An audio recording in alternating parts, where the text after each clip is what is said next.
नमस्कार. या क्षणाची सर्वात मोठी बातमी. रिव्हॉल्वर घेऊन 24 तास रणजित कासलेंचा एन्काउंटरबाबतचा खळबळजनक दावा. नेमकं काय आहे बातमीत हे सविस्तर जाणून घेण्यासाठी मराठी राजकारण न्यूज या यूट्यूब चॅनलला अजूनपर्यंत सबस्क्राईब केलं नसेल तर लगेच सबस्क्राईब करा. व्हिडिओ आवडल्यास लाईक आणि शेअर करा.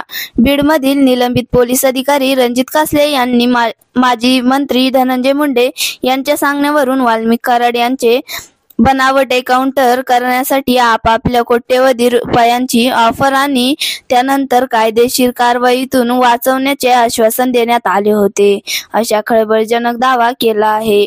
रणजित कासले यांनी केलेल्या दाव्यानुसार त्यांना वाल्मिक कराड यांच्या 24 तास पाळत ठेवण्यास आणि रिव्हॉल्वर जवळ बाळगण्यास सांगण्यात आले होते. तुम्हाला कुठे चुकीचे वाटते तर कारवाई करा, अशी कथित ऑफर त्यांना देण्यात आली होती, असे कासले यांचे म्हणणे आहे. या कामासाठी त्यांना मोठ्या रकमेचे आमिष दाखवण्यात आले. माझी उर्वरित 25 वर्षांची नोकरी असेल आणि त्यात माझा पगार 15 कोटी होत असेल तर तुम्हाला एकर कमी 50 कोटी रुपये मिळतील, असे सांगण्यात आले. इतकेच नव्हे तर नंतर चौकशी लागली तरी आमचे सरकार असेल आणि आम्ही तुम्हाला त्यातून निर्दोष बाहेर काढू, असे आश्वासनही या ऑफरमध्ये समाविष्ट होते, असा दावा कासले यांनी केला आहे.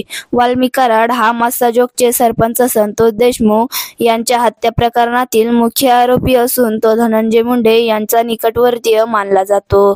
कासले यांनी यापूर्वी मुंडेंवर निवडणुकीत EVM पासून दूर राहण्यासाठी 10 लाख रुपये दिल्याचा आरोपही केला होता. पुणे विमानतळावर उतरल्यावर कासले यांना बीड पोलिसांनी अटक केले.